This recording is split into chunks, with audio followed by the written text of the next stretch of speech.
जय गोपी चित चोर प्रभु, जय जय माखन चोर।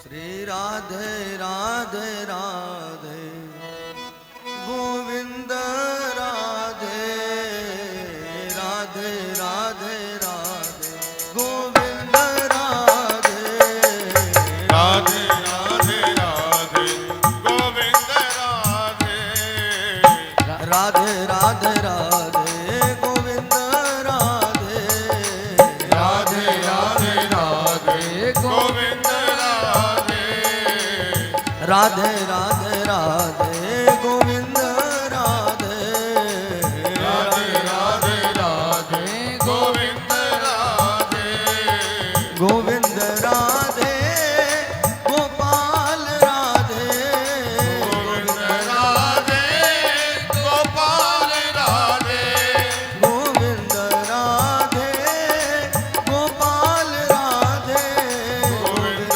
राधे गोपाल राधे गोविंद राधे गोपाल राधे गोविंद राधे गोपाल राधे गोविंद राधे गोपाल राधे गोविंद राधे गोपाल राधे गोविंद राधे गोपाल राधे गोविंद राधे गोपाल राधे गोविंद राधे गोपाल राधे गोविंद राधे गोपाल राधे जय राधे राधे राधे गोविंद राधे राधे राधे राधे गोविंद राधे जय राधे राधे राधे गोविंद राधे राधे राधे राधे गोविंद राधे राधे राधे राधे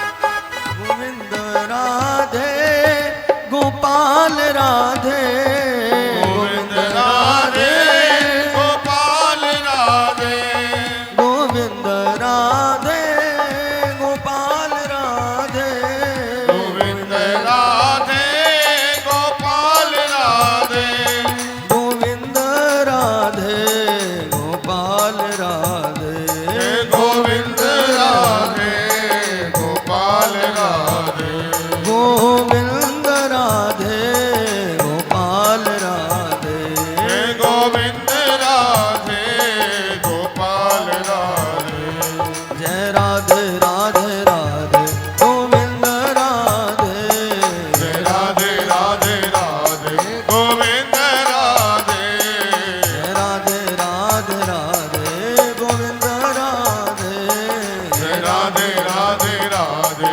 गोविंद राधे राधे राधे राधे गोविंद राधे राधे राधे राधे गोविंद राधे जय राधे राधे राधे गोविंद राधे राधे राधे राधे गोविंद राधे गोविंद राधे गोपाल राधे गोविंद राधे गोपाल राधे गोविंद राधे गोपाल राधे गोविंद राधे गोपाल राधे गोविंद राधे गोपाल राधे गोविंद राधे गोपाल राधे गोविंद राधे गोपाल राधे गोविंद राधे गोपाल राधे गोविंद राधे गोपाल राधे गोविंद राधे गोपाल राधे गोविंद राधे गोपाल राधे गोविंद राधे गोपाल राधे जय राधे राधे राधे गोविंद राधे राधे राधे राधे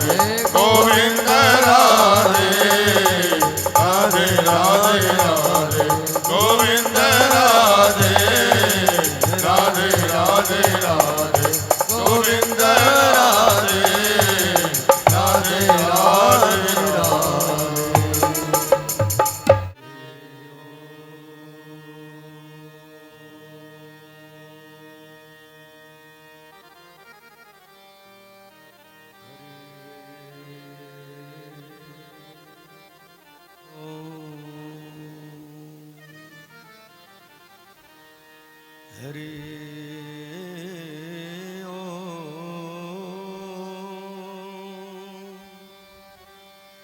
हरि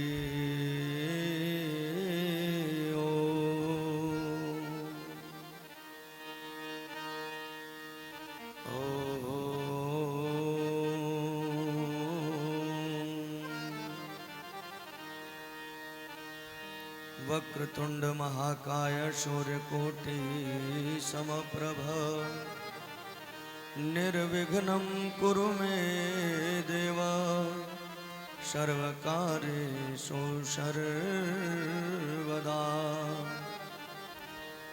गजाननं भूतगणाधिसेवितं कपित्तजम्बूफलचारुभक्षणम् उमासुतं शोकविनाशकारकं नमामि विघ्नेश्वरपादपङ्कजम्। सर्वमङ्गलमाङ्गल्ये शिवे सर्वार्थसाधिके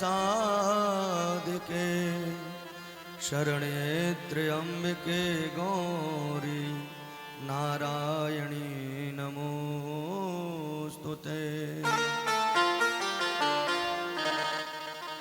गुरुर्ब्रह्मा गुरुर्विष्णु गुरुर्देवो महेश्वर गुरुर्साक्षात् परब्रह्म तस्मै श्री गुरवे नमः। अखण्डमण्डलाकारं व्याप्तं येन चराचरं तत्पदं दर्शितं येन तस्मै श्री गुरवे नमः। बंसी विभूषितकरानवनीरदाभा पीताम्बरादरुणबिम्बफलादरोष्टा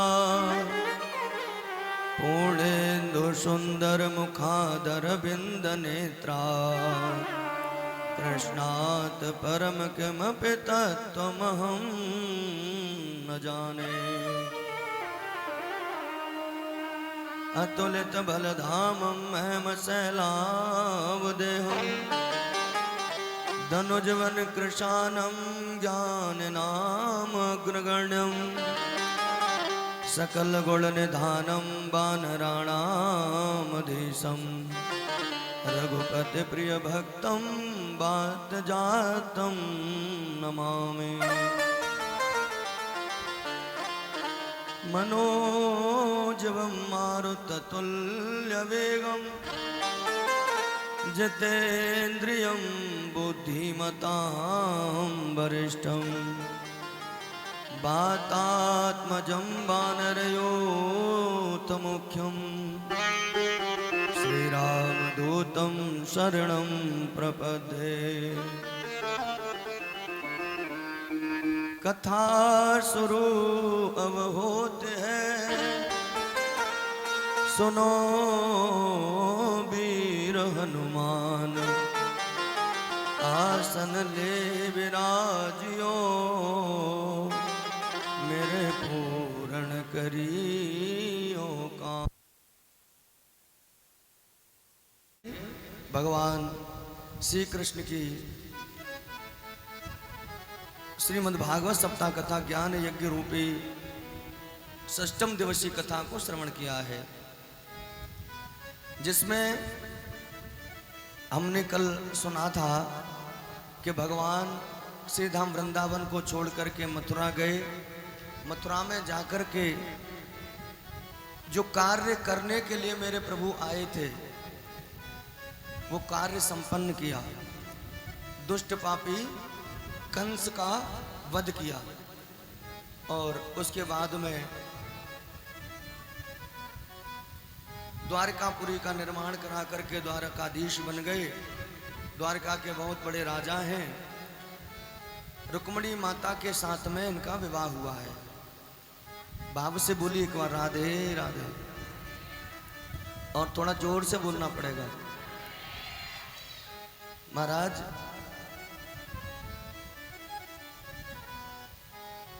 भगवान श्री कृष्ण ही स्वयं नारायण है। भगवान श्री कृष्ण कौन है? स्वयं नारायण है, आदि पुरुष हैं। और माता रुक्मणी जो हैं वो स्वयं लक्ष्मी माता है। माता रुक्मणी कौन है? लक्ष्मी महारानी। नारायण की धर्मपत्नी कौन है? माता लक्ष्मी। नारायण की शक्ति है ये माता लक्ष्मी। जैसे भगवान श्री राम वो स्वयं नारायण है। माता सीता कौन है? माता सीता स्वयं लक्ष्मी है। ऐसे ही भगवान नारायण ही जब कृष्ण रूप में आए हैं तो रुक्मणी बन करके ये लक्ष्मी माँ पधारी है। जैसे भगवान नारायण का कभी जन्म नहीं होता, भगवान अजन्मा है, ऐसे ही माता रुक्मणी जो लक्ष्मी है वो भी अजन्मा है, उनका भी कभी जन्म नहीं होता। जैसे भगवान श्री कृष्ण माता देवकी और वसुदेव जहाँ बंदी खाने में बंद थे वहाँ पर एकाएक प्रकट हो गए, ऐसे ही माता रुक्मणी भी प्रकट हुई हैं। माता रुक्मणी भीष्मक महाराज की पुत्री नहीं थी, लेकिन अपनी पुत्री से भी बड़ा प्रेम दिया है माता रुक्मणी को। माता रुक्मणी को एक जलाशय में कमल के पुष्प पर बहते हुए देखा था महाराज भीष्मक ने, तो इस बिटिया को अपने साथ ले आए। कमल के फूल पर माता लक्ष्मी जी का वास है। प्रेम से बोलो राधे राधे। महाराज माता रुक्मणी के साथ में विवाह संस्कार हुआ और एक इनके यहाँ पुत्र भी हुआ जिसका नाम है प्रद्युम्न। क्या नाम था? भगवान श्री कृष्ण के पुत्र का प्रद्युम्न। वो प्रद्युम्न जी महाराज का जन्म हुआ। लेकिन कहते हैं कि जब कोई व्यक्ति अपने जीवन में थोड़ी सी तरक्की कर लेता है, थोड़ा सा अपने जीवन में उन्नति कर लेता है, जितने उसके इस संसार में प्रेम करने वाले होते हैं, अपना बनाने वाले होते हैं, उतने ही बैरी भी अपने आप बन जाते हैं। भाव से बोलो राधे राधे। उस समय भगवान श्री कृष्ण की द्वारकाधीश की ध्वजा पताका सारी दुनिया में फहरा रही थी। भगवान श्री कृष्ण का जय जयकार हो रहा था दसों दिशाओं में। सुखदेव जी महाराज वर्णन कर रहे हैं कि राजन परीक्षित, उस समय एक मायावी दैत्य हुआ था जिसका नाम था सम्रासुर। क्या नाम था उसका? सम्रासुर। उस सम्रासुर ने क्या किया कि भगवान श्री कृष्ण के पुत्र का हरण कर ले गया। प्रसूतिका गृह में अभी माता रुक्मणी ने जन्म दिया ही था पुत्र को, मुंह भी नहीं देखा था ठीक से कि वो सम्रासुर नामक दैत्य आया और उस बच्चे का हरण करके आकाश मार्ग से वो ले जा रहा था मारने के लिए। भगवान श्री कृष्ण की आंखों में आंसू देखना चाहता है, ये भगवान को दुख देना चाहता है। लेकिन भगवत प्रेमियों, आप जरा विचार करिए, जिसका नाम लेने मात्र से लोगों का दुख दूर हो जाता है, लोगों की जन्म जन्मांतर की पीड़ा मिट जाती है, वो परमात्मा, उनको कौन दुखी कर सकता है? महाराज प्रसूतिका गृह से वो बच्चे का हरण करके ले गया। नारद जी महाराज आए। नारद जी ने कहा कि भले आदमी, तुम छोटे से बच्चे को मारोगे, इस पर अपनी तलवार चलाओगे? तुम इतने बड़े परम प्रतापी वीर योद्धा, छोटे से बच्चे को बताओ मारोगे? ये किसी योद्धा का तो लक्षण नहीं है। तुम ऐसे बलशाली योद्धा एक छोटे से बच्चे को और अपनी तलवार से मारोगे? सम्रासुर ने कहा महाराज आप क्या कह रहे हैं? क्या मैं सही कह रहा हूं, आपकी तो वीरता को कलंक लग जाएगा, ये बात तो ठीक नहीं है। सम्रासुर ने कहा कि तो फिर ये तो बात सही है, इस पे हम अपनी तलवार क्यों चलाएं? तो उस बच्चे को मारने के लिए ऊपर आकाश से समुद्र में फेंक दिया। समुद्र में वो बच्चा गिरा। देखिए भगवान कब किसकी कहां रक्षा करेंगे ये कोई नहीं जानता। सम्रासुर तो ले गया था उस बच्चे को मारने के लिए, लेकिन भगवान ने नारद मुनि के माध्यम से सम्रासुर को तलवार न चलाने का आग्रह किया। और सम्रासुर ने सोचा कि इसको मैं समुद्र में फेंक दूंगा तो भी ये वैसे ही मर जाएगा, समुद्र में तो अथाह जल है।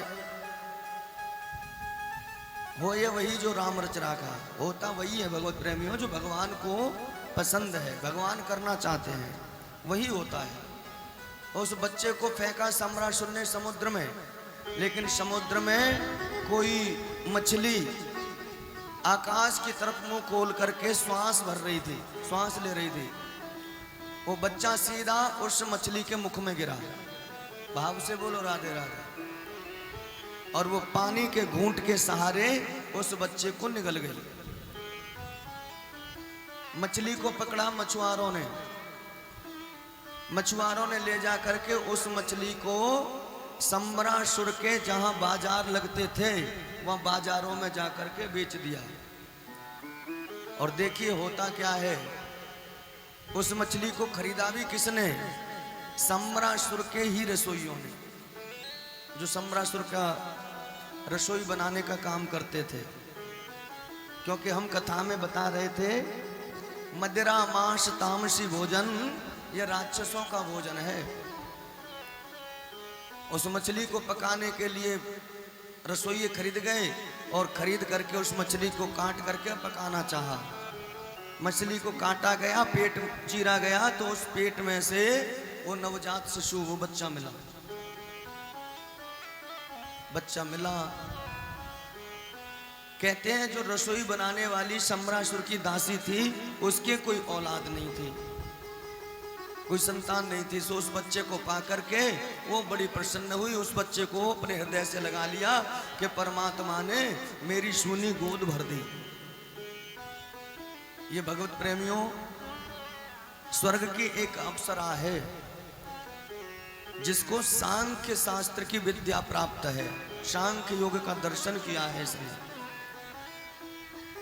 आयुर्वेद की बहुत बड़ी जानकार है, ये संजीवनी विद्या जानती है। महाराज जब सम्रासुर को पता चला कि वो कृष्ण का बच्चा मारा नहीं गया, वो जीवित है और वो मेरी ही राजधानी में आ गया है, और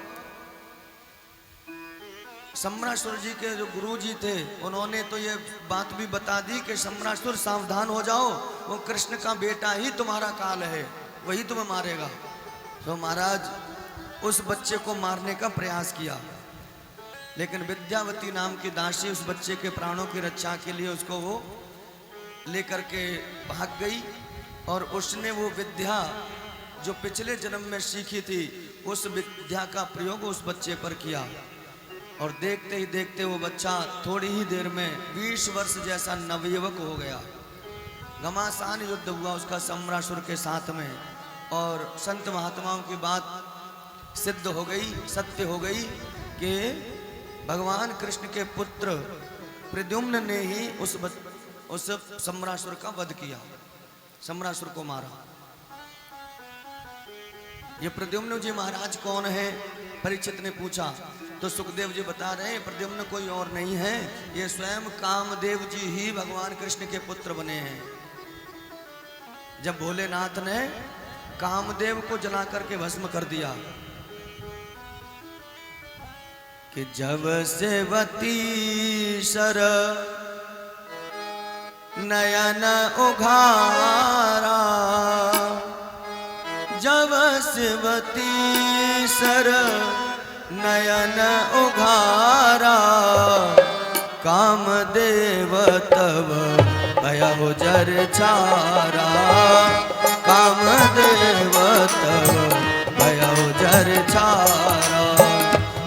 सेवती सर नयन उघारा, जब सेवती सर नयन उघारा, कामदेव तब भयो जर छारा, कामदेव तब भयो जर छारा, कामदेव तब भयो जर छारा। भोलेनाथ के तीसरे नेत्र से कामदेव जल करके भस्म हो गए। कामदेव तब भयो जर छारा, जर करके भस्म हो गए। तो कामदेव की धर्मपत्नी भोलेनाथ के चरणों में सिर झुका करके रोने लगी। तब भोलेनाथ ने कृपा करके कामदेव की पत्नी रति को ये आशीर्वाद दिया कि बेटा तेरे पति का तुझे फिर से दर्शन प्राप्त होगा। तेरा पति द्वापर युग में कृष्ण के यहाँ कृष्ण का पुत्र बनकर के आएगा। ये धर्मपत्नी रति दुनिया में एकमात्र ऐसी पत्नी है जिन्होंने अपने पति को अपनी गोद में खिलाया है। भाव से बोलिए एक बार राधे राधे। भोलेनाथ का आशीर्वाद आज रति को प्राप्त हुआ, अपने पति का पुनर्दर्शन हुआ। कामदेव जी महाराज धर्मपत्नी रति के साथ में द्वारिका आए हैं। तब तक भगवान श्री कृष्ण के 16,107 विवाह और हो चुके हैं। भाव से बोलिए एक बार राधे राधे। भगवान का दूसरा विवाह भालू की बेटी के साथ हुआ है। किसकी बेटी के साथ हुआ है? भालू की बेटी। किसकी बेटी? रीछ की। रीछ देखा है आपने? रीछ की बेटी के साथ भगवान का विवाह हुआ है। प्रेम से बोलो राधे राधे।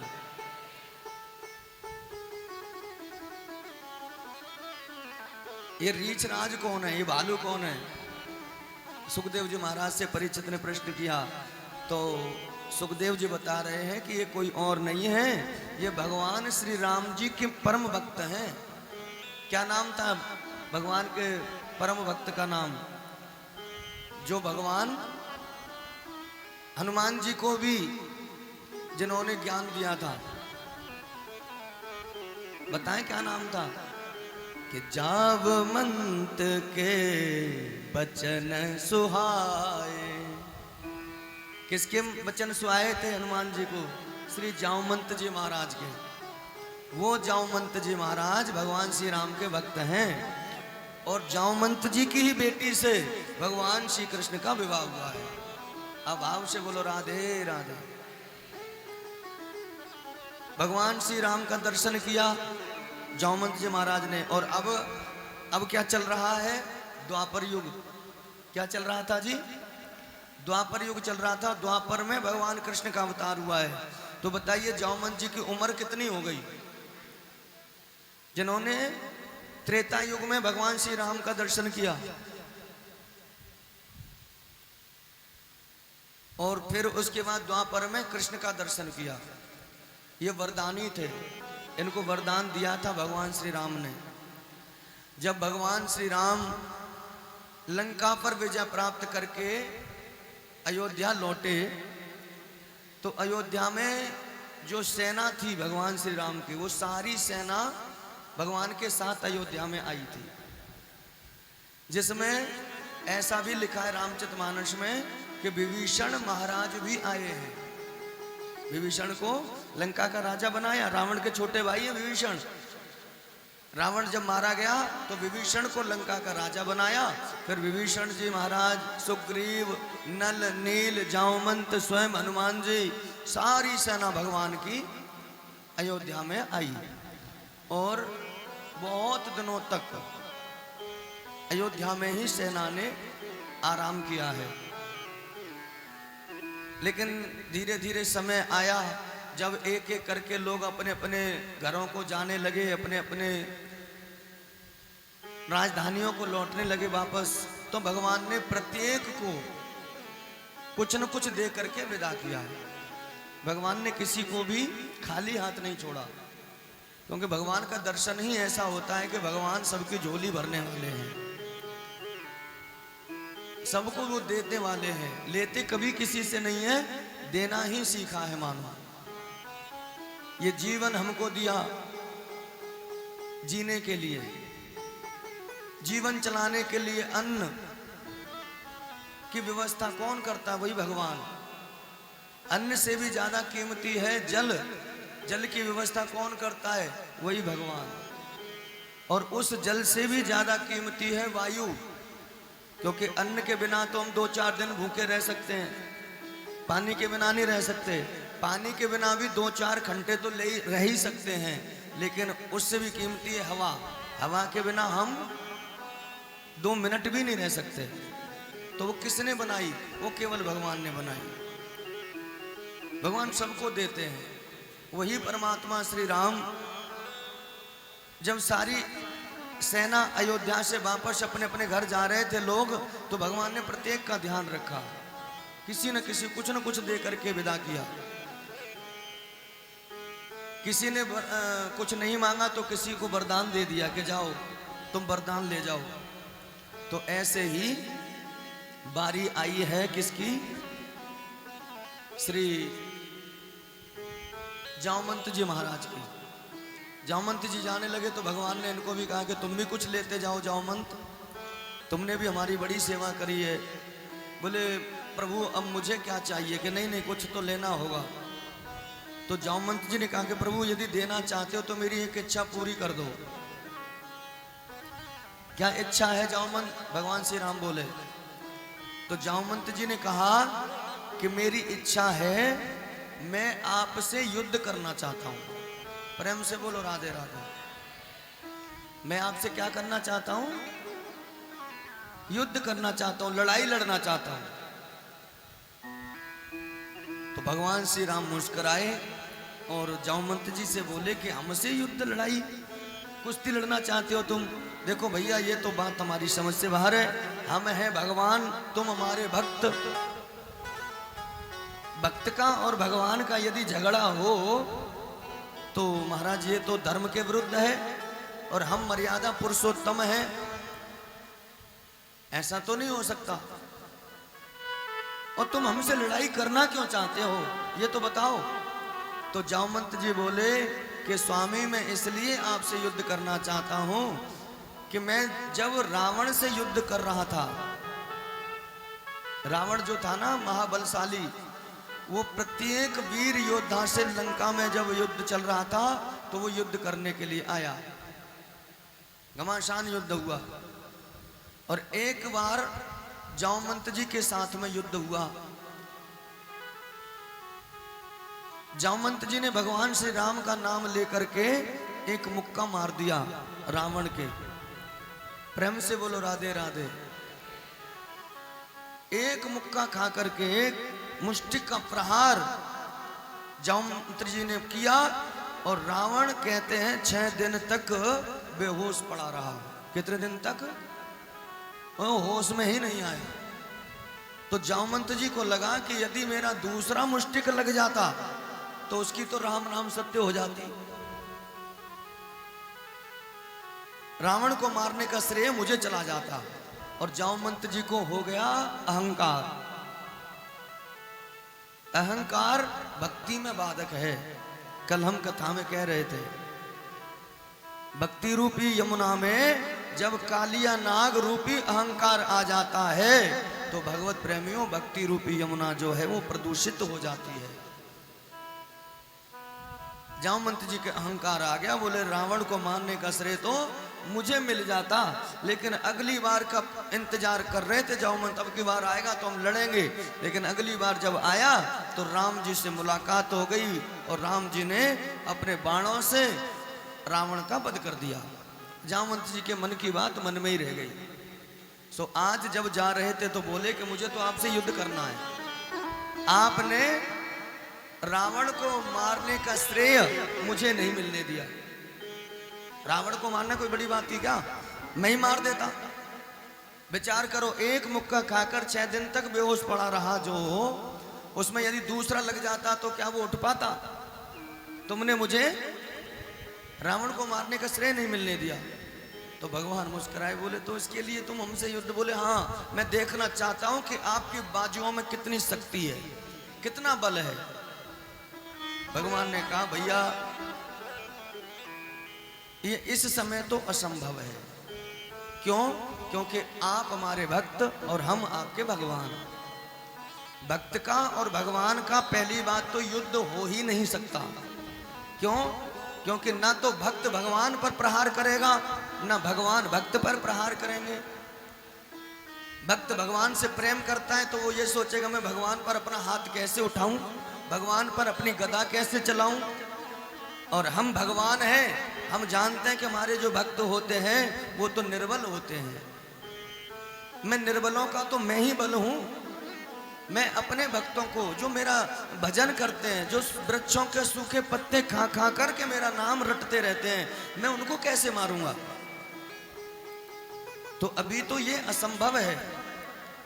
कुछ युद्ध होने का कारण तो हो। जब कारण ही नहीं है तो फिर लड़ाई झगड़ा किस बात का? और इस समय वैसे भी हमारा जो अवतार हुआ है वो मर्यादा पुरुषोत्तम के नाम से हुआ है। दुनिया हमें जानती है कि भगवान कौन है, मर्यादा में है, मर्यादा पुरुषोत्तम श्री राम। इसलिए हम तुम्हें वरदान देते हैं, द्वापर युग में जब कृष्ण अवतार लेंगे तब तुम्हारी मनोकामना हम पूरी करेंगे। तो वही जामवंत जी महाराज त्रेता चले जाने के पश्चात में द्वापर तक की प्रतीक्षा कर रहे हैं कि कब मेरा युद्ध श्री राम से होगा। इनके यहाँ एक बेटी है जिसका नाम है जामवंती। क्या नाम है उसका? जामवंती। जामवंत जी की बेटी का नाम जामवंती। महाराज हुआ क्या, भगवान ने देखो कैसा कारण बनाया। विधि का विधान बड़ा प्रबल है। कहते हैं ना कि विधना तेरे लेख किसी की समझ न आते हैं, वेदना तेरे लेख किसी की समझ न आते हैं। विधाता के लेख कोई समझा नहीं आज तक। विधाता ने कैसी लेखनी लिखी, कैसा कारण प्रस्तुत किया, क्योंकि भगवान को तो लीला करनी है। भगवान ने क्या किया, एक द्वारका में राजा हैं जिनका नाम था सत्राजित। सत्राजित नाम के राजा भगवान सूर्य के भक्त हैं। एक बार प्रेम से बोलिए राधे राधे। और थोड़ा जोर से बोलना पड़ेगा। तो महाराज सत्राजित राजा सूर्य भगवान के थे भक्त। सूर्य भगवान ने प्रसन्न होकर के एक मणि दी थी सत्राजित को। वो मणि सत्राजित ने ला करके दे दी अपने छोटे भाई प्रसेन को। मणि कैसी थी वो? उस मणि का नाम था स्मंतक मणि। क्या नाम था उस मणि का? सुनाई दिया आप लोगों को? क्या नाम था? स्मंतक मणि। वो मणि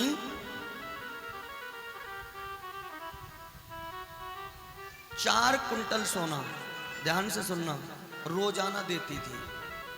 ऐसी चमत्कारी मणि थी वो। उस मणि को लेकर के सत्राजित राजा बड़े प्रसन्न हुए कि अब तो मैं दुनिया में सबसे बड़ा धनवान हो जाऊंगा। महाराज वो मणि लेकर के सत्राजित राजा जब द्वारका में आए तो द्वारका में तो ऐसा लगा जैसे सूर्य भगवान ही उपस्थित हो गए। सूर्य भगवान आ गए धरती पर। क्यों? क्योंकि वो जो मणि थी, स्मंतक मणि, वो सूर्य की भांति चमकती थी। भगवान कृष्ण ने सत्राजित से कहा कि इस मणि को हमारी राजधानी में द्वारका में जमा करा दो, क्योंकि ये मणि धन ज्यादा देती है और धन की जो जरूरत है वो एक राजा को होती है। यदि धन पर्याप्त मात्रा में राजकोष में रहेगा तो राजा अपनी प्रजा का ध्यान उस धन से रख सकता है। भगवान ना करे कभी राजधानी में कोई दुर्भिक्ष पड़ जाए, अकाल पड़ जाए, तो राजा के पास में जब धन रहेगा तो उस धन से सारी प्रजा का वो लालन पालन ठीक से कर सकता है। भगवान कृष्ण ने सत्राजित से ये कहा। सत्राजित को लगा कि कृष्ण बड़े चालाक है, मणि को लेना चाहते हैं। अरे ये मणि तो मैंने सूर्य की उपासना की है, वर्षों की साधना के बाद में उन्होंने ये मणि दी है मुझे, मैं इस मणि को तुम्हें नहीं दे सकता। और सत्राजित राजा ने कृष्ण को वो मणि नहीं दी। मणि ले जा करके दे दी है अपने छोटे भाई को, प्रसेन को। प्रसेन उस मणि को लेकर के कहीं आकेट वाकेट खेलने के लिए चला गया। और महाराज सुबह का गया हुआ शाम तक लौटा नहीं। तो सत्राजित को थोड़ा सा भय होने लगा कि मणि को लेकर के गया है मेरा भाई, न जाने कहां चला गया। वो मणि कहते हैं ना बहुत धन देती थी, सोना देती थी, और कृष्ण ने भी उस मणि को मांगा था। सत्राजित राजा को परेशानी होने लगी। राजा ने तुरंत दूत भेजे कि मेरे भाई प्रसेन का पता लगाओ, भाई मेरा प्रसेन कहाँ है। दूतों ने प्रसेन की खोज की, लेकिन आधी रात का भी समय हो गया, प्रसेन का फिर भी कहीं पता नहीं चला। सत्राजित राजा तो रोने लगा और उसने रोते रोते कह दिया, बोले कि कृष्ण ने या तो मेरे छोटे भाई को बंदी बना करके कहीं गुप्त स्थान पर रख दिया, बंदी बना के डाल दिया बंदी खाने में, और या फिर उसे मरवा डाला। क्योंकि हो ना हो वो मणि का ही चक्कर है। इससे पहले तो मेरा भाई जब जाता था तो समय से वापस आ जाता था, लेकिन आज क्यों नहीं आया। सो ये जो समाचार था ना वो सारी द्वारिका में फैल गया। एक बात बताएं भगवत प्रेमियों, प्रेम से बोलो राधे राधे। अच्छाई को पनपने में थोड़ा समय लगता है, ध्यान रखना, लेकिन बुराई समाज में बहुत जल्दी फैलती है, बहुत जल्दी फैलती है। अच्छाई को पनपने में थोड़ा समय लगता है। भगवान के बारे में सभी लोगों की भक्ति जैसे जैसे बढ़ रही थी, वैसे ही ये बुराई वाला जो समाचार था वो एकदम जोर से फैला। और जो कोई भी सुने ना वो बस यही कहे कि राम राम राम। इतने बड़े राजा होकर के एक मणि के चक्कर में एक भाई से दूसरे भाई को अलग कर दिया। दोनों भाइयों में देखो कितना प्रेम था, कैसे प्रेम से रहते थे ये। लेकिन कृष्ण ने ये मणि लेकर के अच्छा नहीं किया, भगवान पर कलंक लग गया। प्रेम से बोलो राधे राधे। झूठा कलंक लगा है। और ध्यान से सुनना, इस दुनिया में काजल से काली वस्तु कोई यदि है ना तो वो है कलंक। क्या है? भगवान कभी किसी को कलंकित ना होने दे। भगवान पर झूठा आरोप लग गया तो माता रुक्मणी ने पूछा, प्रभु मैं ये क्या सुन रही हूं, हमारी सारी द्वारका में हंसी हो रही है, सभी लोग कह रहे हैं कि एक मणि के चक्कर में तुमने प्रसेन को मरवा डाला, ये तुमने अच्छा नहीं किया। तो भगवान ने कहा कि देवी आप परेशान ना हो, आप शांत रहें, हम उस मणि की खोज करेंगे। उस मणि की खोज के लिए भगवान ने अपने गुप्तचरों को साथ में लिया है और खोज करते करते काफी दूर जंगल में निकल गए। लोगों से पता करते हैं ना, दूतों का काम क्या है, जो खोज करते हैं वो इससे पूछेंगे उससे पूछेंगे। महाराज पूछते पाछते पता चला कि प्रसेन इस रास्ते पर गया है और ये रास्ता सीधा दंडक वन में जाता है। उस वन की यात्रा की गई। सुदूर वन में जाकर के देखा कि जिस घोड़े पर राजा सवार होकर के गया था प्रसेन, वो घोड़ा रथ का मरा हुआ पड़ा है।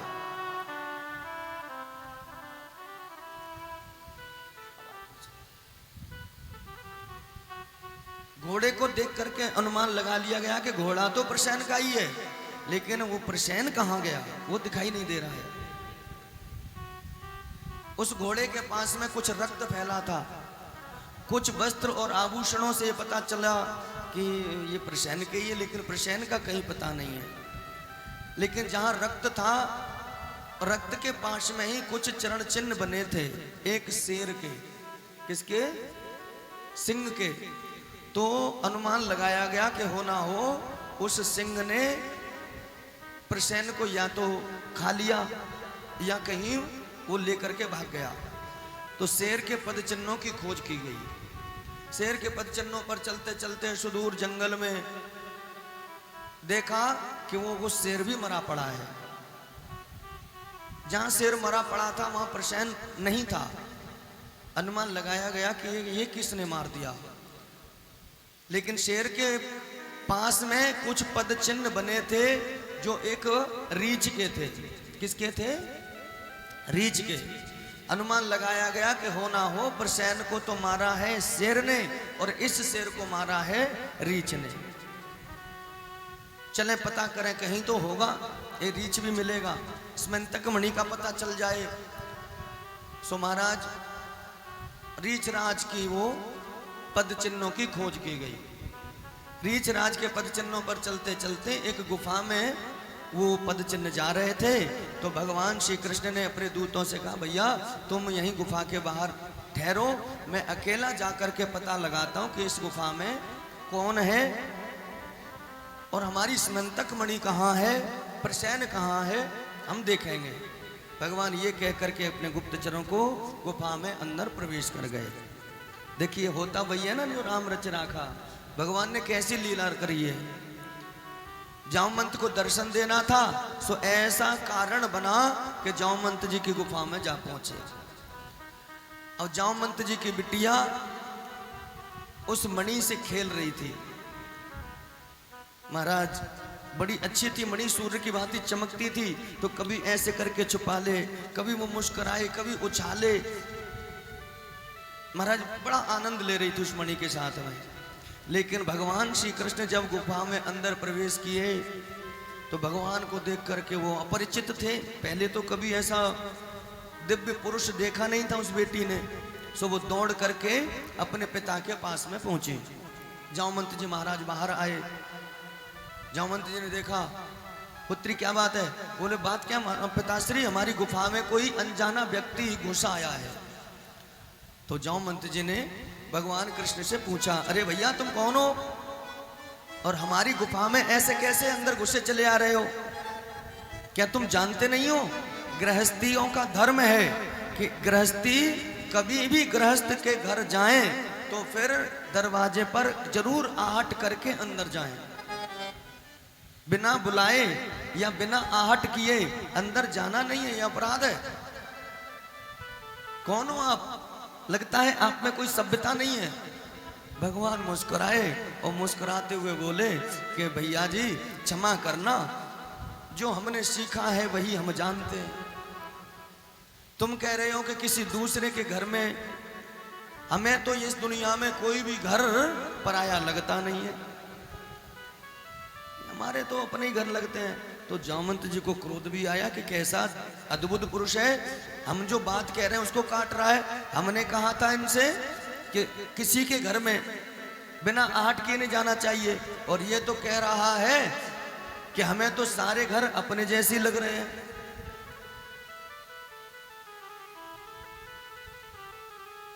जामवंत जी महाराज, क्योंकि यही कृष्ण श्री राम हैं, लेकिन कृष्ण के रूप में थे, इसलिए जामवंत जी महाराज पहचान नहीं पाए। पहचानने न कारण जामवंत जी ने भगवान से फिर से प्रार्थना करी कि देखो आप जो भी हो, हम नहीं जानते आप कौन हो, लेकिन हम आपसे इतना ही कहेंगे कि हमारे घर में क्यों आए हो, पहली बात। दूसरी बात, ये हमारा घर है, इसे आप अपना मत बनाओ। आपकी बातें हमारी समझ से बाहर हैं। आप कह रहे हो दुनिया में कहीं भी जाते हैं तुम्हें अपना जैसा लगता है, अपने ही घर लगते हैं, ये तो ठीक बात नहीं है। तो भगवान मुस्कुराए और मुस्कुराते हुए बोले कि देखो रीछराज, हमारा आपसे कोई बैर नहीं है, हमने आपकी बेटी के पास में स्मंतक मणि देखी है, उस मणि को हमें दे दो, हम यहाँ से चले जाएंगे। इस मणि के कारण ही हमारा यहाँ तक आना हुआ है। तो जामवंत जी महाराज को बड़ा क्रोध आया कि कैसा अद्भुत व्यक्ति आ गया मेरे यहाँ। ये एक तो दरवाजे पर बिना दस्तक दिए, बिना कोई आहट किए अंदर घुस गया, फिर मेरे घर को अपना घर बना रहा है, बता रहा है, और फिर मेरी मणि जिसको मैं शेर को मार करके लाया हूं, वो मेरी मणि को अपनी बता रहा है। ये कैसा अद्भुत पुरुष है, इसका क्या भरोसा कि इसकी नजर मेरी बेटी की तरफ नहीं है। अगर मेरी बेटी को देखेगा तो कह देगा ये भी मेरी है, मैं कहां जाऊंगा। सो महाराज क्रोध में आ गए जामवंत जी। भगवान से बोले कि देखो, यदि तुम अपने प्राणों को बचाना चाहते हो तो यहां से चले जाओ, हम बहुत बर्दाश्त कर चुके। जितना हम बर्दाश्त कर रहे हैं उतना ही आप सिर पर चढ़ते जाते हो। आप जानते नहीं हो, किसी साधारण व्यक्ति से आपकी बात नहीं हो रही है। मैं कोई साधारण जीव नहीं हूं, मैं स्वयं भगवान श्री राम का भक्त हूं। मैंने भगवान श्री राम की सहायता की है। राम रावण का युद्ध हुआ था, उसमें मैंने बड़ी ही वीरता के साथ में रामा दल की ओर से रावण से युद्ध किया है। मैं कोई साधारण जीव नहीं हूं जिससे तुम हट्टी खेलियां कर रहे हो, मजाक कर रहे हो। चले जाओ यहां से।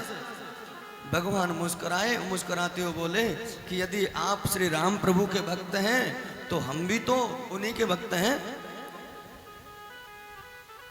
हम ऐसे नहीं जाएंगे, मणि को लेकर के जाएंगे। तो जामवंत जी का क्रोध और बढ़ गया, बड़ा हठी है। एक शेर को मार करके हमने मणि अपने काबू में की है और हम अपनी ये मणि अपनी बेटी को दे चुके हैं। बेटी हमारी इससे बड़ा प्रेम कर रही है, देखो कैसे लाड़ लड़ा रही है। हम इस मणि को तुम्हें नहीं दे सकते, क्षमा करो, चले जाओ यहां से। भगवान मुस्कुराए, बोले मणि लिए बिना तो नहीं जाएंगे। तो जामवंत जी ने आवेश में आकर के कृष्ण से कह दिया कि यदि तुम ऐसे नहीं जाओगे तो फिर हमारे साथ में आपको युद्ध करना पड़ेगा। युद्ध में जो जीतेगा वही इस मणि का असली मालिक होगा। भगवान मुस्कुरात करके बोले कि जामवंत, यदि तुम्हारी यही इच्छा है तो यही कर लो। प्रेम से बोलो राधे राधे। कारण उपस्थित हो गया ना युद्ध करने का। ऐसी विभीषिका बनाई है कि जामवंत जी एकदम क्रोध के मारे लाल पड़ रहे हैं, तिलमिला रहे हैं। जामवंत जी ने फिर से वार्निंग दी, फिर से डराया भगवान कृष्ण को। अब कृष्ण के रूप में यही राम है, ये तो पहचाना ही नहीं ना। तो बोले देखो, हम फिर से तुम्हें सावधान कर रहे हैं, तुम हमारे बल को नहीं जानते। मैंने रावण के मुख पर, रावण के सीने पर एक मुष्टिक का प्रहार किया था। मेरा प्रहार जब रावण के लगा तो रावण 6 दिन तक युद्ध करने नहीं आया। वो लंका में पड़ा रहा था बेहोश, उल्टे मुंह करके। मैं वो जामवंत हूं, वो राम का भक्त जामवंत हूं मैं। मुझे साधारण मत समझना, इसलिए कह रहा हूं चले जाओ, प्राणों को बचाना चाहते हो तो चले जाओ। भगवान मुस्कुराए, बोले जी महाराज, आज आपसे थोड़ा सा युद्ध हो जाए, देख लेंगे कि आप में कितना बल है। और यदि हम हार भी गए तो भी हमारी हार कहाँ है, तो भी हमारी हार नहीं है, तो भी हमारी जीत ही है। क्यों? क्योंकि हमारे राम के भक्त के हाथों हमारी हार होगी। भगवान मुस्कुरा रहे हैं। जामवंत जी का क्रोध बढ़ेगा कि बड़ा अद्भुत है, इसको युद्ध तो करना पड़ेगा। सो जामवंत जी और कृष्ण का युद्ध प्रारंभ हो गया। प्रेम से बोलिए एक बार राधे। जामवंत जी भगवान कृष्ण को लात और मुक्कों का प्रहार करने लगे, मार मारने लगे। कभी वहां पकड़ करके ऐसे पीठ पर चढ़ा के धोबी पर चाड़ मार देते हैं, जमीन पे गिरते हैं भगवान कृष्ण। और कभी कंधे पर उठा करके पटकते हैं। भगवान श्री कृष्ण नीचे जमीन पर गिरे, मिट्टी को झाड़ते हुए बोले, वाह जामवंत, वाह वाह, क्या बल, अद्भुत बल पाया है। मुस्कुरा रहे हैं मेरे प्रभु। और जामवंत जी भगवान कृष्ण की मुस्कुराहट को देख करके उनका क्रोध और बढ़ रहा है। भगवान ने अपने भक्त की मार खाई। प्रेम से बोलो राधे राधे। और भगवान को यह भी ध्यान है कि मैं भगवान हूं, इसको तो बेचारे को पता नहीं है, ये तो मुझे पहचान नहीं पाया, लेकिन मैं तो पहचानता हूं। मैं इसको कैसे मार सकता हूं, ये मेरा परम भक्त है।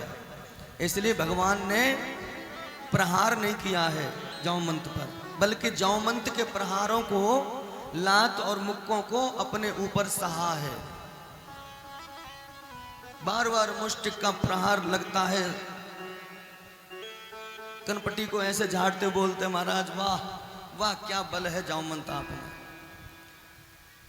प्रेम से बोलो राधे राधे। ये युद्ध कितने दिन तक चला है? 27 दिन तक युद्ध चला है। एक दिन नहीं, 2 दिन नहीं, पूरे 27 दिन तक। और जामवंत जी की मार खा खा करके कृष्ण भगवान मुस्कुरा रहे हैं।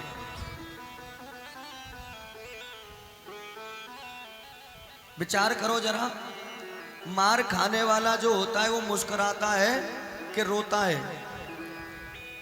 मार खाने वाला जो होता है वो हंसता है कि रोता है? रोता है। लेकिन यहाँ भगवान श्री कृष्ण रो नहीं रहे हैं, हंस रहे हैं। जामवंत जी के साथ में लीला कर रहे हैं ना मेरे गोपाल, मुस्कुरा रहे हैं, वाह जामवंत वाह, और बल की तारीफ कर रहे हैं। तुम्हारे अंदर कितना बल है, कितनी सामर्थ्य है। और जामवंत जी भगवान कृष्ण में 27 दिन से नॉन स्टॉप मार लगा रहे हैं और जामवंत जी की नस नस ढीली हो गई। जामवंत जी का शरीर जो है ना वो ढीला हो गया, मार लगाते लगाते थक गए जामवंत। यहाँ उल्टा दर्शन हो रहा है, मार देने वाला थक चुका है, मार देने वाला दुखी हो गया है, रो रहा है कि अब मैं क्या करूं। और भगवान श्री कृष्ण मार खाने वाले वो मुस्कुरा रहे हैं, मानो जैसे एक हाथी पर चींटी का प्रहार हो रहा हो, उसे कोई फर्क ही नहीं पड़ रहा है। जामवंत जी पीठ पर उठाकर, कंधे पर उठाकर नीचे पटक देते हैं और भगवान नीचे गिर करके जो शरीर पर मिट्टी लग जाती है उसको झाड़ते हुए ऐसे, और जामवंत से कहते हैं वाह जामवंत वाह, क्या बल पाए, क्या अद्भुत बल है तुम में। और भगवान की मुस्कुराहट को देख करके जामवंत जी का क्रोध बढ़ जाता है। लेकिन जामवंत को 27 दिन जब हो गए तो जामवंत को लगा कि ऐसे नहीं मानेगा, मुझे वो बल याद करना चाहिए जिस बल से मैंने रावण को प्रहार किया था। वो बल मुझ में अब कहाँ चला गया, क्या मैं सचमुच बुढ़ा हो गया? सो जामवंत ने दोनों मुट्ठी ऐसे बनाया, मुक्का बनाया, मुष्टिक। और क्योंकि पहले जब जामवंत जी ने मुक्का मारा था ना रावण में, तो क्या कह के मारा था? भगवान श्री राम का नाम ले करिए, राम नाम की वो मुष्टिका थी। आज उसी मुष्टिका को याद किया है और ऐसे मुक्का बना करके जय श्री राम, श्री राम जी के नाम में शक्ति। और श्री राम स्वयं भगवान कृष्ण, जब यह मुष्टिका प्रहार हुआ है भगवान कृष्ण के सीने पर, कहते हैं कि वैजंती माला जो थी वो टूट गई, पीतांबर जो था ना वो थोड़ा सा हिल गया, और पीतांबर के नीचे वक्षः स्थल पर भगवान श्री कृष्ण के जो सीने पर रेखा है जिसको बोलते हैं श्रीवत्स की रेखा। किसकी रेखा थी वो? श्रीवत्स की रेखा। वो रेखा कैसी है? तो ऐसा वेदों में दर्शन है कि वो रेखा जैसे इंद्रधनुष आपने आकाश में कभी देखा हो, देखा है ना, रंग बिरंगी रेखा सी होती है इंद्रधनुष की, वैसी ही एक रेखा भगवान के श्रीवत्स पर है।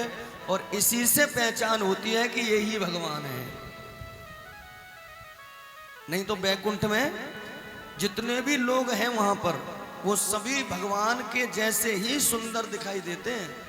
भगवान के जो द्वारपाल है ना, वो पहचानना बड़ा कठिन हो जाता है कि जय विजय द्वारपाल भगवान के हैं या जो स्वयं भगवान है। क्यों? क्योंकि भगवान और भगवान के द्वारपाल सभी एक ही रूप में हैं, सभी एक वेश में हैं। तो भगवान की पहचान कैसे होती है? बोले इस रेखा से, क्योंकि यही रेखा ये बताती है कि ये परमात्मा है। श्रीवत्स की रेखा, वही रेखा भगवान श्री कृष्ण के वक्षः स्थल पर जिसका दर्शन किया जामवंत जी ने, अरे मैं ये क्या देख रहा हूं, और यही रेखा किसके वक्षः स्थल पर थी? श्री राम प्रभु के वक्षः स्थल पर। तो जैसे इस रेखा का दर्शन किया वो तो महाराज जमीन पर लोटपोट हो गए, भगवान के चरणों में गिर पड़े। प्रभु देखो ना, आज हम पशु हैं, हमने अपनी औकात दिखा ही दी। पशु ही तो हैं हम कौन है? जामवंत कौन थे? प्रेम से बोलो, कौन थे जामवंत? पशु ही तो थे, जंगली जानवर। आखिर हम जंगली जानवर ही तो हैं। आप तो हम पर कल्याण करने के लिए, प्रसन्न होकर के दर्शन देने के लिए आए, लेकिन हमने आपका कैसा स्वागत किया, लात और घूंसों से आपको मारा। भगवान मुस्कुराए और मुस्कुराते हुए भगवान बोले कि जामवंत, तुमने इच्छा जो की थी, तुमने वरदान जो मांगा था, उसको तो मुझे पूर्ण करना ही था, इसलिए मैं तुम्हारे सामने आया हूं। जामवंत जी बोले, प्रभु अब हमारे सामने आ ही गए हो तो हमें श्री राम रूप में आकर के दर्शन दे दो। अब मैं वो दर्शन करना चाहता हूं आपका, वही जटाजूट, वही बलकल वस्त्र, वही कांधे पर तरकश और वही आपके हाथों में धनुष और बाण।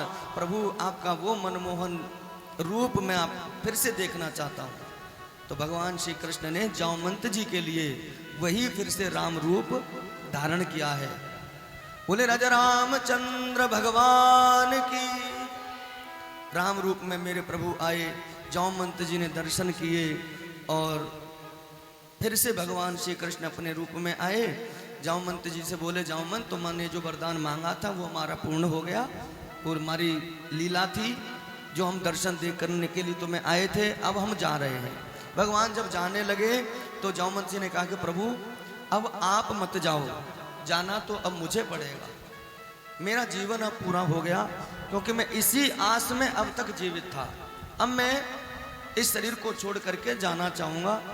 प्रभु मेरी एक बेटी है, वो आपसे बड़ा प्रेम करती है, अब जब आप आ ही गए हो तो मैं क्यों ना सारी चिंता से मुक्त हो जाऊं। वही एक चिंता थी मुझे कि मैं कैसे आप तक लेकर के आऊंगा उस बेटी को, लेकिन आप आज आ गए हो तो मेरी विनती है आप मेरी बेटी को साथ लेते जाओ। बड़ा प्रेम करते, इसको अपनी दासी के रूप में स्वीकार कर लो। भगवान ने जामवंत जी की बात मानी और जामवंत जी ने अपनी बेटी जामवंती का हाथ कृष्ण के हाथों में दिया। जब जाने लगे तो बोले, इस मणि का मैं क्या करूंगा प्रभु, ये मणि मेरे लिए तो माटी के समान है। अब देखो मैं एक जंगली जानवर हूं, मेरे पास में और तो कुछ है नहीं।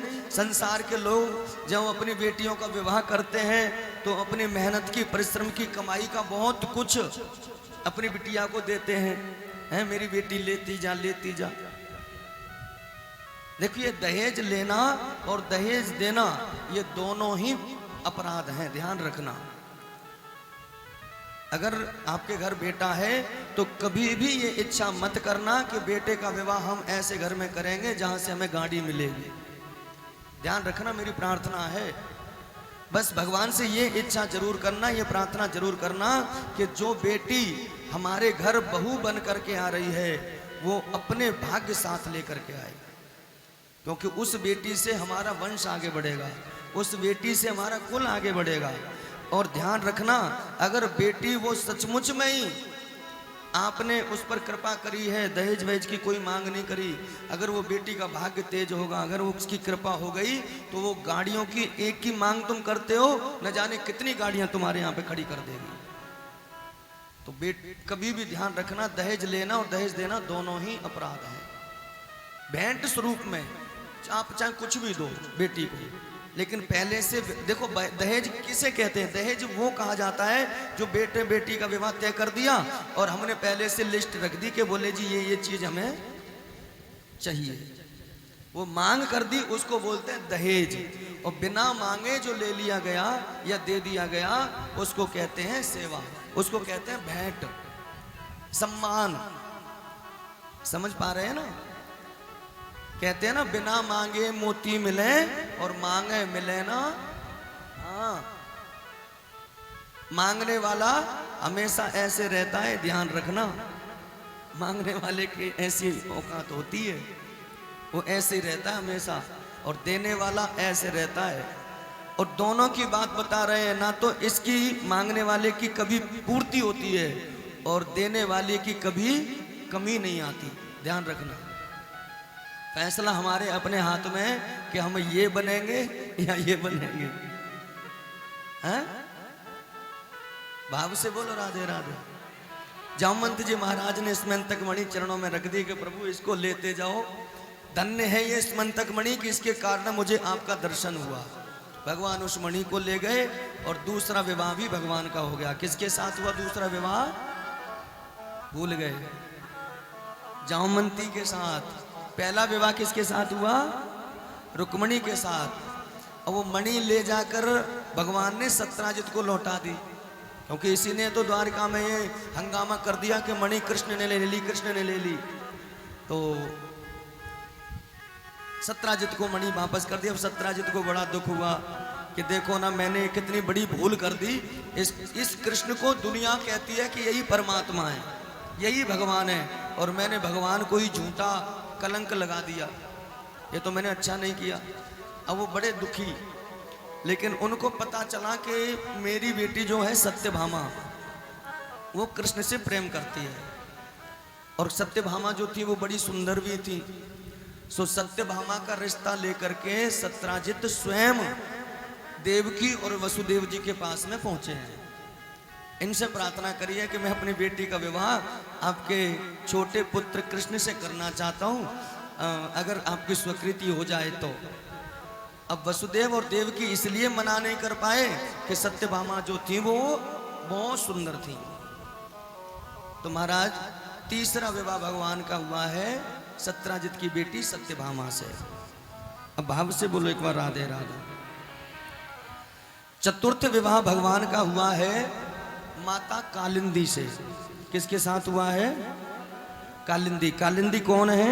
कालिंदी है जमुना मैया। कालिंदी कौन है? हाँ, जमुना माता को ही कालिंदी कहा गया है। एक बार भगवान कृष्ण द्वारिका से हस्तिनापुर आए। जानते हो हस्तिनापुर कहाँ है? हस्तिनापुर दिल्ली को कहा जाता था। इंद्रप्रस्थ और हस्तिनापुर दोनों यही हैं। कालिंदी कुंज, ये कालिंदी कुंज नाम पड़ा है ना, इसीलिए पड़ा है कालिंदी कुंज नाम। बाबू से बोलो राधे राधे। तो यही हस्तिनापुर में भगवान आए थे अर्जुन के पास में। अर्जुन, भीम, नकुल, सहदेव, युधिष्ठिर जी महाराज, बुआ कुंती, इनसे मिलने के लिए आए। तो भगवान कृष्ण एक बार अर्जुन के साथ में वन विहार कर रहे थे, जमुना जी का किनारा, और महाराज टहल रहे थे। जैसे मन कर जाता है ना, चलो घूम के आते हैं। तो जमुना जी के किनारे किनारे वन विहार कर रहे थे। तो भगवान कृष्ण और अर्जुन ने क्या देखा कि एक स्त्री जो श्वेत वस्त्र पहने हुए है, वो एक पैर के एक अंगूठे पर खड़ी हुई, दोनों हाथ ऊपर उठे हुए, और द्वादशांचर मंत्र का जप कर रही थी। कौन सा मंत्र था? द्वादशांचर मंत्र। द्वादशांचर आप जानते होंगे, ओम नमो भगवते वासुदेवाय। इस मंत्र का जाप चल रहा था। ओम नमो भगवते वासुदेवाय, ओम नमो भगवते वासुदेवाय, ओम नमो भगवते वासुदेवाय। मंत्र चल रहा है, शांत वातावरण। तो अर्जुन को भगवान ने कहा कि अर्जुन जरा देखो तो सही कि ये मंत्र जो चल रहा है कहाँ से आवाज आ रही है इसकी।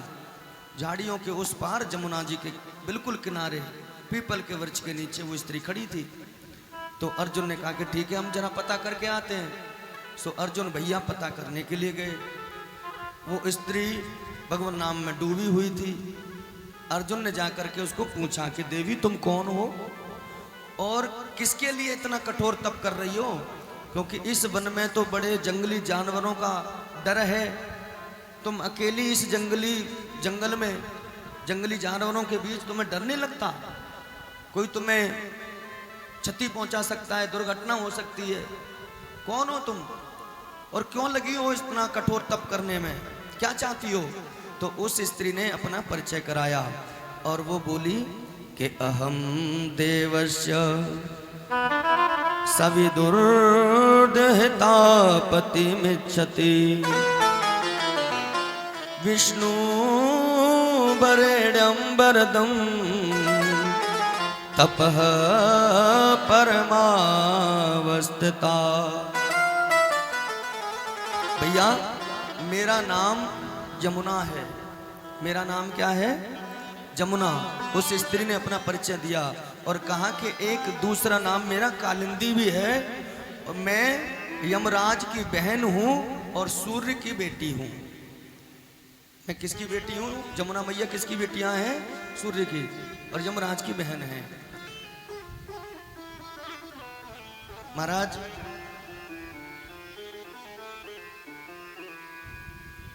यमराज की कौन है ये?